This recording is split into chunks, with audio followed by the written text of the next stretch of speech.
Bom dia para todo mundo, gente. É muito Bom bom a gente dia, estar Rafael. junto, né? Eu falo para o Júnior que eu sempre entro aqui na intenção de arrefecer a saudade, né?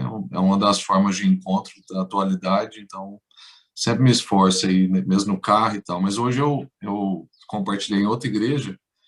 Hoje eu estava com o Ricardo Barbosa, lá de Brasília, com o Thiago Tomé, foi bênção demais, muito gostoso. E aí eu acabei ficando de casa, falei, hoje vai dar para eu pegar o culto do mall ali do início, né? Vai dar para a gente estar junto do início. O que eu te mandei lá era bullying, não era nada sério, não. É sério, mas não é coisa para mensagem, não. Mas e o que você repartiu lá com os irmãos em Brasília? Como é que foi isso? O Thiago me deu uma pergunta difícil lá, assim, uma pergunta abrangente, né? O tema que ele propôs para eu compartilhar lá era como desenvolver e cultivar uma espiritualidade viva e frutífera na comunidade, no contexto de comunidade. E tem muitas coisas que podem ser ditas, né? Mas eu compartilhei lá muito do nosso testemunho, né? Inclusive de coisas que eu aprendi, né, do que você aprendeu com Jesus e compartilha com a gente e eu tenho aprendido, né? E escolhi o texto que é o tema do ministério desse ano, né? Que é a terceira carta de João. E dei duas respostas, então, para essa pergunta de como desenvolver e cultivar uma espiritualidade viva e frutífera. Né? Uma forma é tendo filhos, e a outra forma é assumindo responsabilidade. Então, essa terceira carta de João, o João, ele revela que a alegria dele está em ver um filho formado, né? E muitas vezes a gente está buscando alegria em outras coisas, e por isso que a gente está pifando, né? Então, muito pastor, líder e irmão, né, com burnout, porque, na verdade, está procurando a sua alegria e felicidade em outras coisas. A Bíblia deixa claro que a nossa alegria está em ver a mesa cheia, né? É o que o salmista diz, a glória ali, né, o bem, o bom sucesso ali, o sucesso, né, de um homem é ver os seus filhos sentados ao redor da mesa, e a gente está trocando isso por outras coisas. E é claro que isso transcende, né, filhos fisiológicos, biológicos, né? Então, acho que uma primeira resposta, né, para a gente conseguir desenvolver uma espiritualidade viva e frutífera é tendo filhos, e os filhos que o Senhor nos dá, e encontrando a nossa alegria nisso, né? Acompanhar pessoas, formar pessoas. Essa semana eu comecei um grupo a gente chama aqui de grupo de amizade intencional. Eu reuni 3 irmãos homens, e a gente vai fazer uma jornada junto, intencionalmente, encontrando e tal. E eu vi um irmão que já tem 26 anos de fé, e ele cresceu numa igreja boa, e com lágrimas nos olhos ele falou para nós assim: ninguém nunca propôs a fazer uma caminhada intencional comigo, em 26 anos. E ele mesmo, né, assim, ele não estava vitimizando, né? Ele falou assim: provavelmente é porque eu sempre passei uma imagem de que tá tudo bem lá em casa, tá tudo bem comigo e tal, e nunca ninguém achou que precisava me acompanhar. Mas quando eu o convidei, olha que a gente não fez nada junto ainda, foi o primeiro encontro, ele já estava emocionado que alguém percebeu, né, que poderia caminhar com ele. Então é isso, né? Isso é o que vai dando para nós uma espiritualidade viva e frutífera, esse encontro, essa vida em comunhão que você está falando, tem muito a ver, né, com o que você estava compartilhando agora e com o testemunho da Marta e da Joana. E essa segunda coisa, né, de assumir a responsabilidade é ver as pessoas numa caminhada de maturidade. O nosso lema, né, o meu lema ministerial há alguns anos tem sido Gálatas capítulo 4. Né? Eu sempre me pergunto, eu estou vendo Cristo sendo formado na vida das pessoas, né, que Paulo fala lá, sofro como quem tem dores de parto. Então, é diferente de saber se os programas estão dando certo, se eu comecei, né, quem não trabalha no contexto de igreja, se eu comecei a ganhar mais porque eu troquei de trabalho, não é isso, né? A grande pergunta é se eu estou vendo o Cristo formado na vida das pessoas. Quem caminha comigo tem se transformado nos últimos anos, o trato do marido com a esposa, a forma como o filho lida com a mãe. Jesus está afetando isso, né? Então, esse assumir responsabilidade, essa jornada de maturidade, também é uma resposta para como desenvolver e cultivar uma espiritualidade viva e frutífera, né? E para terminar aqui, assim, eu tenho tudo a ver mesmo com o que eu estava falando antes. eu fiz uma pergunta, né, e pode ser a pergunta para nós, né, porque hoje em dia todo mundo fala muito de lista, de escrever meta, de alcançar alvos, né, de sonho grande, essas coisas. E a grande pergunta é que tipo de lista a gente quer ter, né? Porque no final do ministério, o apóstolo Paulo, na segunda carta a Timóteo, ele escreve, se não me engano, 17 ou 18 nomes. Então a gente percebe que a lista de Paulo era uma lista de nomes, né? Ao invés de falar para Timóteo assim, olha, eu plantei X igrejas, eu desenvolvi tantos ministérios, né? Por exemplo, no início do ministério ele fala, eu nasci aos pés de Gamaliel, né? Ele contabiliza algumas coisas dessas, mas no final da vida, quando ele assume responsabilidade e avança na maturidade, ele lista nomes, né? E um outro encontro marcante sobre isso também é o encontro de Jesus depois da ressurreição, né? 1 Coríntios capítulo 15, aquilo me marca muito, assim, que são os primeiros passos de Jesus depois da ressurreição. Então, ele está desfrutando, né, de um corpo que ninguém nunca viu, né, uma forma de viver que ninguém nunca experimentou, um corpo totalmente redimido, é o primeiro, né, a primeira semente da ressurreição. E aí, de tudo que ele podia fazer, ele tem uma agenda de encontros. O texto de 1 Coríntios diz que ele encontrou primeiro com Pedro, depois apareceu a mais de 500 irmãos, depois a Tiago, enfim, é uma agenda de encontros. Porque Jesus também, né, ensina a gente a ter uma lista de nomes.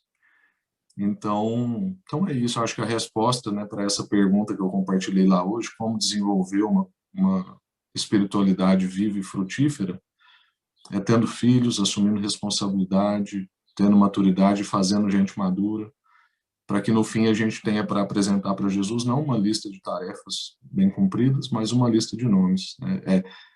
O alvo é tipo responder o contrário de Caim. Tá aqui os meus irmãos, ao invés de falar que eu não sei cadê, é chegar para Jesus e falar, tá aqui a lista de nomes, tá aqui os meus irmãos. É isso. Muito bom. Amém. Graças a Deus, né? Esse texto de 1 João, né? Falando sobre isso, né? A minha alegria é ver que os filhos andam na verdade. Então, o João não está preocupado em listar o que os filhos estão fazendo, né? Mas é para onde eles estão indo na medida em que estão fazendo. E quando ele lista uma coisa que um discípulo está fazendo, no caso de Gaio, o fazer é justamente acolher o outro irmão. Então ele vai dizer, você é fiel quando acolhe os seus irmãos. Então, a fidelidade não está numa tarefa assim, né, de ticar, mas de acolher, de receber, de pôr na mesa. Não é um desempenho, né? É um vínculo. Então, se nas nossas atividades nós não estamos criando e fortalecendo vínculos, então nós estamos nos perdendo no propósito. Então, nossas atividades não hoje eu estava compartilhando, assim como você compartilhou aí em Brasília, eu estava compartilhando no nosso encontro aqui da liderança da congregação, sobre isso, né? Sobre não é o que o que a nossa atividade representa, mas é o tipo de vínculo que se estabelece a partir disso, né? Então, esse entendimento dessa construção, não a partir das competências, né? Mas a partir dos compromissos.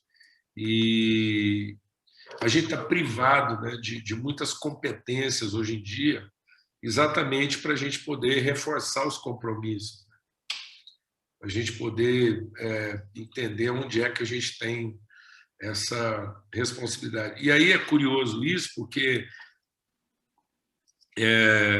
o Marlos estava compartilhando, né, sobre Gálatas lá, a liberdade, né, com que Cristo nos libertou para que a gente seja verdadeiramente livre. E às vezes a nossa noção de liberdade ainda é a liberdade da autonomia, da independência. Eu estou fazendo de tudo para não depender de ninguém. Eu não quero depender de ninguém. Eu quero construir minha autonomia. Meu filho estuda para você ter sucesso, para você nunca depender de ninguém.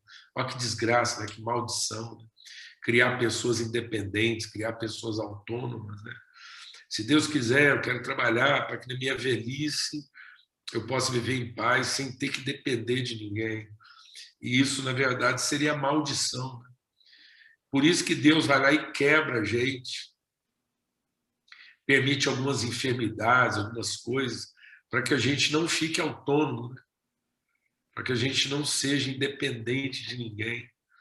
Então, quanto mais o tempo passa, quanto mais você realiza, no fundo, você vai percebendo que mais dependente a gente se torna. Então, o único ser absolutamente independente, autônomo, era Deus. E por causa do seu amor, ele criou para si uma dependência. Vou ver, rapaz. A hora que Deus criou para ele um corpo, ele criou uma dependência com muitos membros, mais ainda. Agora Deus depende de nós e de ter nós tudo funcionando para poder revelar quem ele é. Ele não precisava disso. Então Deus abriu mão da sua independência divina para criar para ele mesmo uma dependência paterna. Porque a hora que Deus fala que é pai, primeira pergunta que eles vão fazer é o quê? Se Deus chegar lá na reunião dos deuses, aí está lá os deuses tudo reunido, a hora que chegar na vez dele, né, a suprema divindade, os outros deuses vão perguntar assim, e você, Deus Supremo, quem é você? Eu falo assim, sou pai. Qual vai ser a primeira pergunta? Onde estão seus filhos? É por isso que Deus permitiu Abraão ficar 25 anos falando que era pai de muitos filhos, sem ter nenhum, para mostrar esse constrangimento que ele passa. Né? Então Deus passa esse constrangimento, todo mundo pergunta para ele, já que o senhor fala que é pai, cadê seus meninos? Aí Deus tem que ficar ali, né? Mostrando o compromisso dele com o invisível até gerar esses filhos. E às vezes a gente não quer esse constrangimento, né? A gente não quer já viver o constrangimento de ter um irmão que ainda não é irmão, né? De ter uma família que ainda não é família. A gente já sabe uma coisa, vai lascar todo mundo. Eu vou ser independente e autônomo, né? Eu vou arrumar títulos para mim que não dependam de ninguém mais. Agora, Deus só arrumou para nós nomes que dependem de outro. É pai, é irmão, é amigo. Igual pensa. Amigo. Amigo de quem? Irmão. Irmão de quem? Pai. Pai de quem? Filho. Filho de quem? Então, tá vendo? Deus só batizou a gente com nomes que você não consegue ser autônomo. Né? Então, assim, você não consegue ser independente. Então, Deus chama pai, o filho dele chama filho, e o espírito dele chama comunhão. Aí lascou, porque todo mundo depende um dos outros. Comunhão com quem? Filho de quem? Pai de quem? Então, assim, pensa bem, a encrenca que Deus arrumou, sendo que ele podia ser só Deus, soberano, magnífico, supremo. Ele podia ficar só com esses títulos, mas não. Ele arrumou nomes que geram dependência, que geram relação, né? Que levam para um lugar de comunhão. Coisa maravilhosa, a gente poder viver esse caminho, percorrer esse caminho da comunhão, caminho da comunhão. Por isso que João diz que alegria ver que os meus filhos caminham na verdade da comunhão. Então a alegria, né? A alegria do João não era, meu filho virou engenheiro. Engenheiro. Engenheiro é um título autônomo. Né? Doutor. Virou doutor. Meu filho virou doutor. É outro título autônomo. Né? Então, assim, essa autonomia das competências. Né? Virou empresário. É outro título autônomo. Ficou rico. Meu filho ficou rico. Já trabalhando para os filhos ficar rico. Autonomia, dependência, quer dizer nada. Nada. O máximo que um rico quer dizer é que tem um pobre. Então, assim, Então, um para ter ficado rico quer dizer que o outro ficou pobre e eles não têm relação nenhuma um com o outro. Né? Coisa triste, coisa triste. Proprietário, é dono. Então, tem alguns nomes, é poderoso, que não querem dizer absolutamente nada em termos de natureza, em termos de caráter, porque é uma liberdade, mas que não é a verdadeira liberdade. Foi para que sejamos verdadeiramente livres. Então, a liberdade de Cristo não é a liberdade da autonomia, da independência. Eu vou dizer uma coisa para vocês, vou dar um testemunho íntimo da nossa casa. Íntimo da nossa casa. Um testemunho que foi muito forte para a nossa vida. Quando a gente adotou uma das nossas filhas aqui, que foi a Wanda tinha 11 anos de idade quando ela veio para casa. E até os 11 anos de idade ela viveu na rua. E ela era filha de uma mulher que tinha mais 10 filhos de pais diferentes. E a Wanda tinha uma irmã só, de pai, e os outros irmãos todos eram irmãos de mãe. E ela foi registrada com identidade paterna e materna, tanto é que, no nosso caso com a Wanda, oficialmente, né, documentalmente, a gente tinha só a guarda dela, nunca se confirmou uma adoção plena, porque ela tem identidade paterna e materna, enfim. E aí ela viveu com a mãe e durante um certo tempo com o pai, depois com outra pessoa, que a mãe se juntou lá na rua. E viajaram muito, às vezes já estava longe, ali no interior de São Paulo, passeando em alguma cidade. A Wanda, do nada, com 13 anos, 14 anos, ela falava assim, eu tive aqui com a minha mãe. E a gente achava que ela estava, né, imaginando. Depois falava, atrás aqui tem tal lugar. A gente ia lá, era assim mesmo. Então, ela realmente foi para muitos lugares. E aí, quando ela começou, a gente levou ela para casa, e a gente naquela ilusão, né? Ilusão de achar que comida é tudo, roupa é tudo, conforto é tudo, bem-estar é tudo. A gente oferecia, aí oferecemos roupa, comida, quarto, cama, compramos uma cama zerada.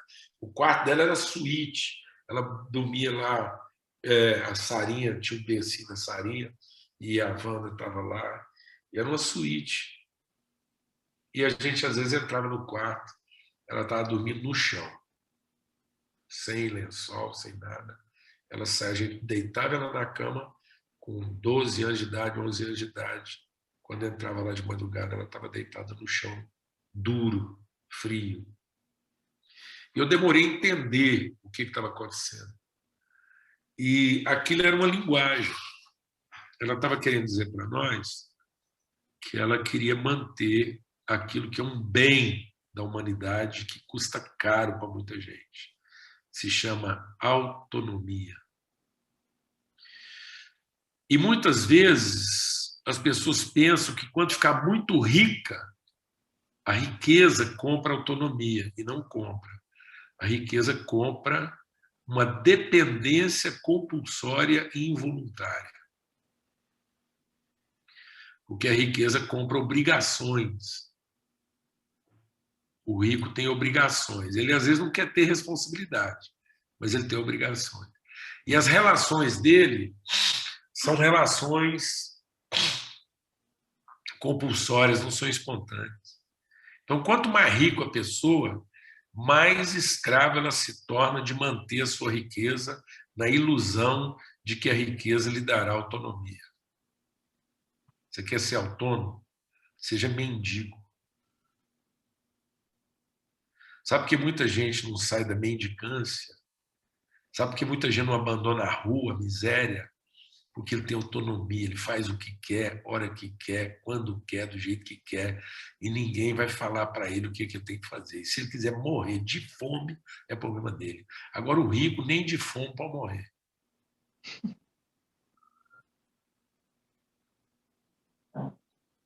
Nem de fome pode morrer.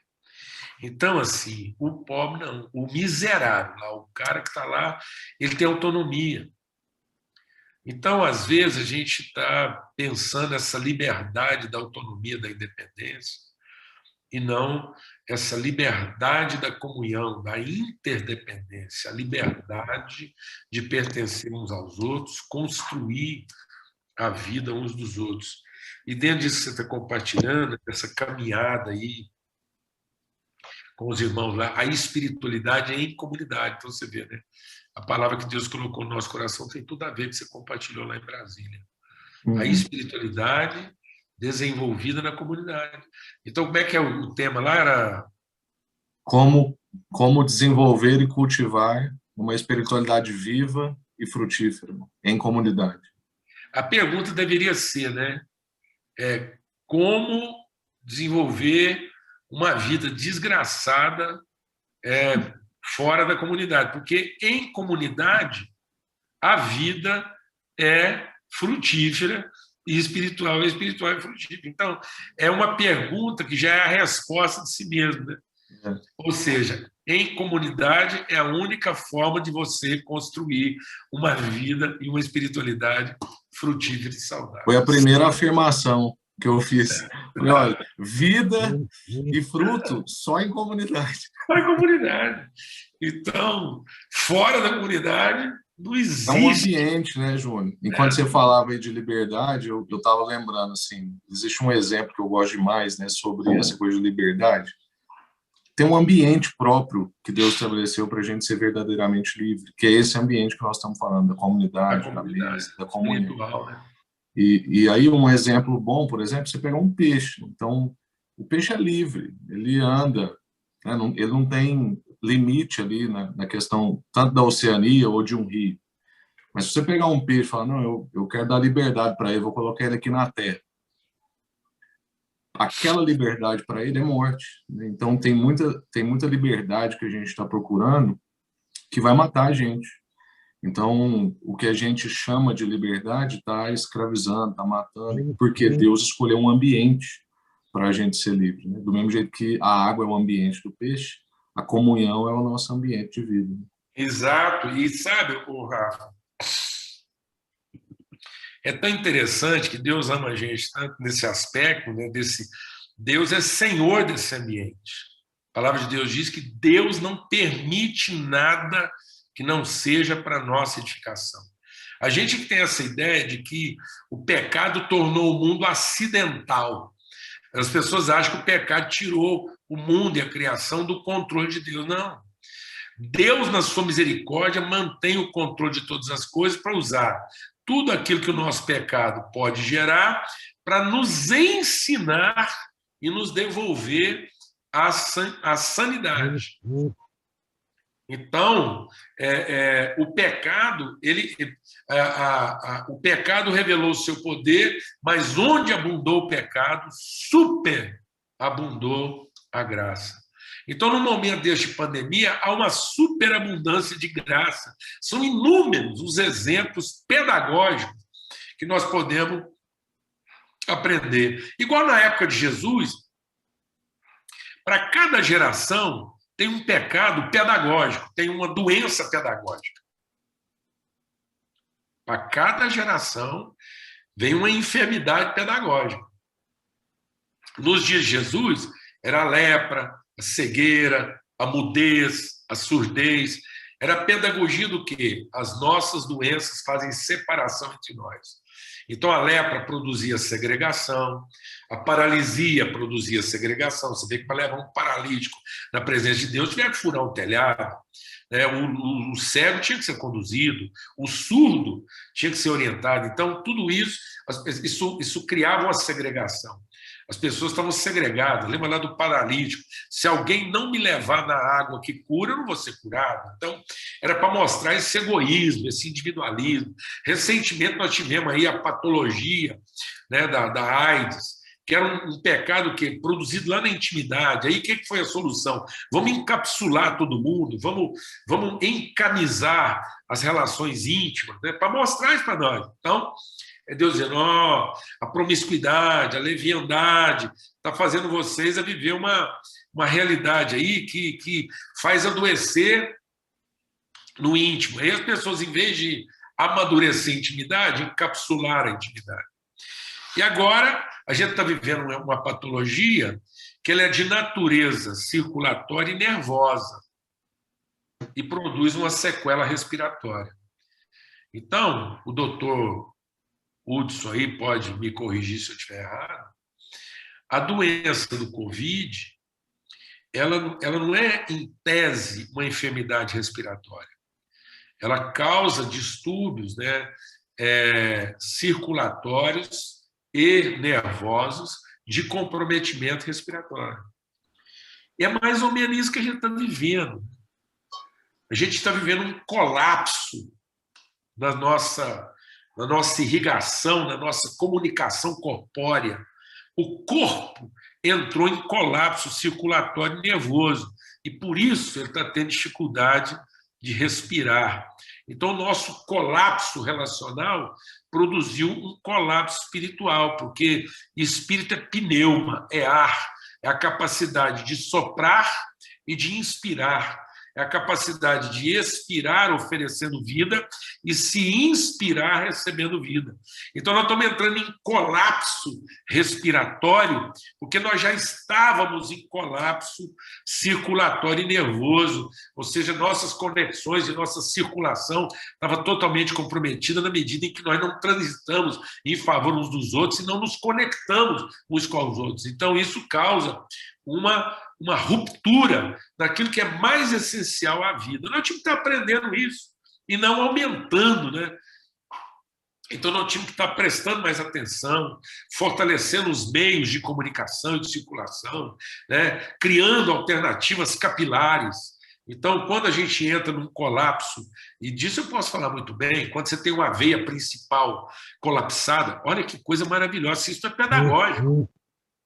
Quando você tem um colapso circulatório, você tem lá uma artéria principal comprometida, o próprio corpo, quando você tem lá, às vezes, no corpo, uma trombose de uma veia principal, o corpo vai encontrando outras formas capilares de criar circulação. É como se pequenos vasos capilares fossem criados para compensar o colapso. Então, a gente tinha que entender isso, né? Quantas estruturas principais da vida espiritual, da vida política, da vida administrativa, tudo foi se adensando, tudo foi ficando dependente do grande, do maior, disso tudo. Isso agora tudo entrou em colapso para quê? Para que se criem, para que aconteça uma capilaridade, para que a circulação não se comprometa e a gente mantenha o status, né, do pneuma, do expirar e do inspirar. Falei bobagem aí, doutor Lúcio? Não, falou certinho, é isso mesmo. Existe um mecanismo compensatório, não é? Esses vasos anormais aí são chamados neovasos. São vasos nem sempre muito saudáveis. O mais saudável seria privilegiar aquela homeostase do organismo para que outras partes não tivessem efeito ou fossem afetadas. É claro que, como mecanismo de compensação do organismo, isso é formado. Então, são os vasos colaterais, as pontes vasculares, os vasos compensatórios. Espiritualmente falando, isso se aplica. E é o que o organismo faz para tentar restabelecer essa homeostase, esse equilíbrio. Isso. Então, tá vendo? Então, assim, é maravilhoso isso, né? Ou seja, essa construção da consciência da comunidade, que a gente tinha que estar se esforçando por isso. E não na medida em que as coisas acontecem, a gente fazer valer a autonomia, a independência, ou buscar estruturas para nós mesmos, né? Então, muitas vezes a pessoa vê uma coisa sendo colapsada, ela vai lá e procura algo para ela mesma, uma alternativa de sobrevivência, né? Ela procura o seu próprio balão de oxigênio para sobreviver, em vez de trabalhar algo que seja para transformação e resgate. Eu queria concluir essa reflexão de hoje de manhã dizendo então, o que Paulo diz aos Efésios, no capítulo 5. Ele diz, portanto, diante de tudo aquilo que a gente compartilhou aqui hoje de manhã, portanto, tenham cuidado, prestem mais atenção na maneira como vocês andam, para que vocês não vivam como tolos, mas como sábios, aproveitando bem o tempo, porque os dias são maus. Então, o momento agora não era da gente lamentar. O momento agora não é de espera. Nós não temos que estar aqui esperando o que vai acontecer. Nós temos que aproveitar o tempo daquilo que está acontecendo. Porque os dias são maus. E talvez os dias não vão ficar melhores, talvez eles podem ficar piores. Os desafios que vem acometendo a humanidade não estão melhorando. Jesus, numa época que ninguém podia fazer nada pela lepra, pela surdez, pela cegueira, ele foi lá e fez. Aí é o seguinte, amados. Hoje em dia, muita gente não precisa de Jesus para mexer com lepra, com cegueira, com surdez, nem com mudez, não. A ciência já foi encontrando meios. Houve um tempo que, quando alguém falava que estava com AIDS, o povo fazia assim, só Deus, só Jesus na causa. Agora, já passou, já. Então, você vai percebendo que a gente vai ficando tão burro, a gente vai ficando tão embrutecido na nossa individualidade que a gente precisa de uma enfermidade pior. Se a gente estivesse sendo transformado, as enfermidades iam ficando mais fáceis.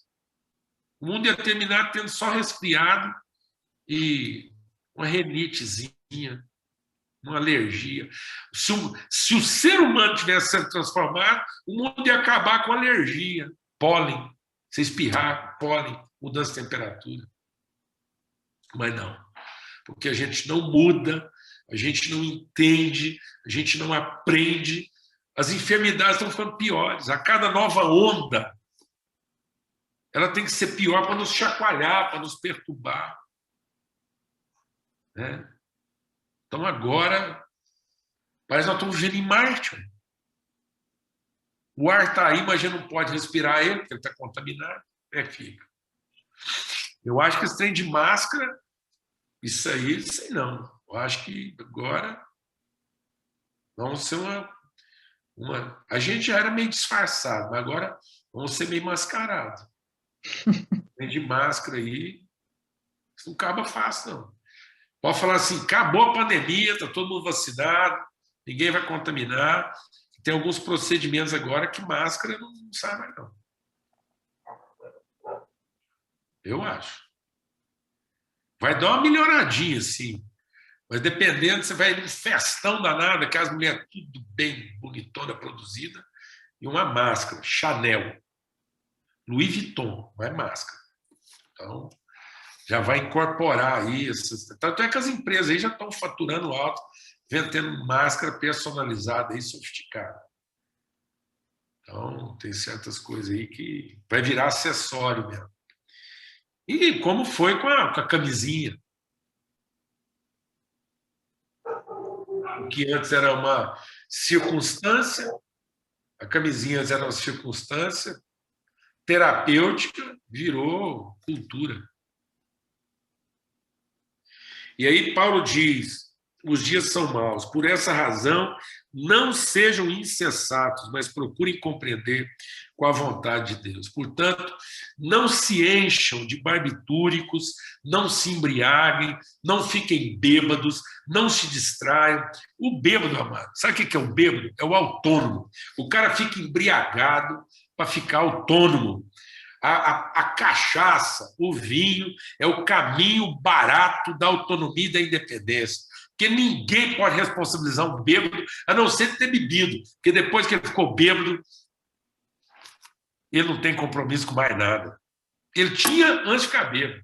Depois de bêbado, acabou. Acabou a censura, acabou a ética, acabou a lógica, acabou a razão. Ele dá palpite aonde ele quer, ele tem opinião forte a respeito de qualquer assunto. Já viu um cara bêbado? O cara bêbado, ele sabe de tudo, ele dá opinião em tudo, ele corrige todo mundo, só ele está certo, ele vira um sábio. Um professor. E aí Paulo diz, olha, não vos embriagueis. Por quê? Porque esse tipo de embriaguez leva à devassidão, esse tipo de autonomia leva à promiscuidade. É isso que está acontecendo. O mundo, em nome da autonomia e da dependência, está se tornando o quê? Devasso, promíscuo. o que as pessoas estão evocando como direito, autonomia, lugar de fala. O que o povo está chamando de lugar de fala é para poder ter direito à sua própria promiscuidade, é para fazer o que quer, do jeito que quer, a hora que quer, como quer, e sem ter que dar satisfações à comunidade. Mas, em lugar disso, falem. Não é a reunião, irmãos, é a fala, é o testemunho, é o que a gente entrega, é o que a gente transmite. É esse falar da Joana que veio lá de longe, num pedaço de tábua. Ela falou, escreveu. Quanto tempo faz que você fez essa pintura, Joana? Você lembra mais ou menos que data que foi? Abre o microfone aí, não estou ouvindo. Quando foi? Já tem, sei lá, uns 2 meses, talvez. 2 meses. 2 meses. Eu escutei a voz dela anteontem. Anteontem, ela falou há 2 meses atrás. Anteontem, esse som chegou aqui em casa, eloquente, encheu a sala, transbordou, já voltou lá para Florianópolis, alegrou todo mundo, repercutiu. Então, esse falar, os salmos, hinos, cânticos espirituais, dando sempre graças a Deus por tudo, em nome de nosso Senhor Jesus Cristo. E como é que ele termina? Sujeitando-vos uns aos outros em amor. Um movimento de não autonomia, um movimento de não independência, um movimento de verdadeira liberdade, a liberdade de Deus, a liberdade do Espírito. Onde está o Espírito de Deus, aí há a liberdade de nós sermos autônomos, a liberdade de nós sermos independentes. Nós sacrificamos nosso corpo em sacrifício vivo, santo e agradável. Nós sacrificamos a nossa individualidade, nós sacrificamos a nossa independência, porque essa era a nossa solidão, para vivermos esse caminho da liberdade, que é o caminho da comunidade, que é o caminho da comunhão, da verdadeira e viva espiritualidade. Amém? Obrigado, Rafa. Bênção de Deus. Um forte abraço para todos aí. Lucas, recebe esse som aí na sua casa, como nós recebemos o seu som aqui em casa. Você pegou o violão, você quer cantar, fica à vontade, mano. Estão ouvindo bem? Perfeito. Vamos encerrar então com essa canção. Não há nada igual, não há nada melhor a que se compara a esperança viva. Tua presença,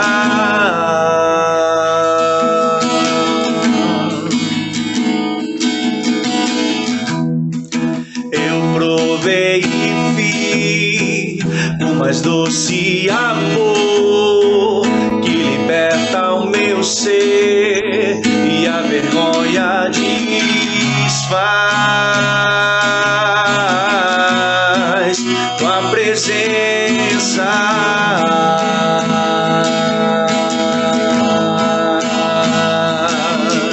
Santo Espírito, és bem-vindo aqui.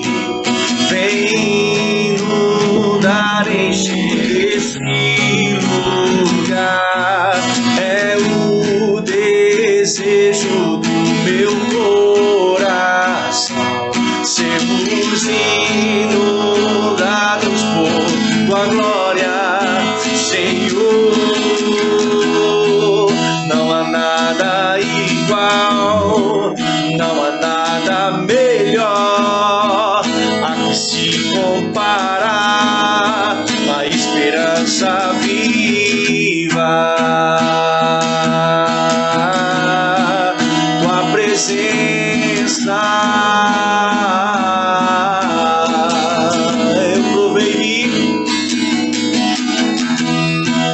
eu provei e vi o mais doce amor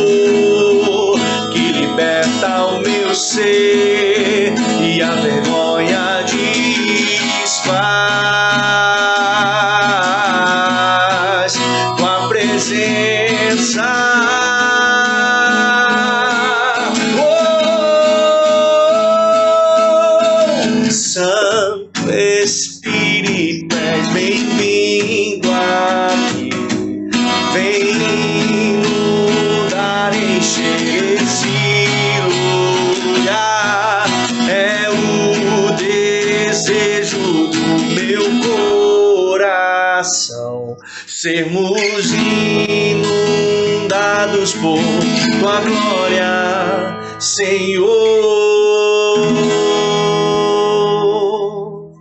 Amém. Aleluia, aleluia. Que o amor do Pai, a graça do Filho e a comunhão do Espírito Santo seja sobre todos. Essa natureza de Deus que nos torna relacionais, irmãos de quem, amigos de quem, pais de quem, filhos de quem, mães de quem, família com quem. Então, que o Senhor realmente nos renove, nos inspire, e que tudo que a gente faz possa ser para testemunhar esse lugar aonde a gente pertence, aonde a gente está e que a gente quer sempre caminhar para Ele. Amém? Em nome de Cristo Jesus, uma semana iluminada, muita virtude mesmo, muita graça sendo transmitida e comunicada através de todos. Forte abraço, fica na paz.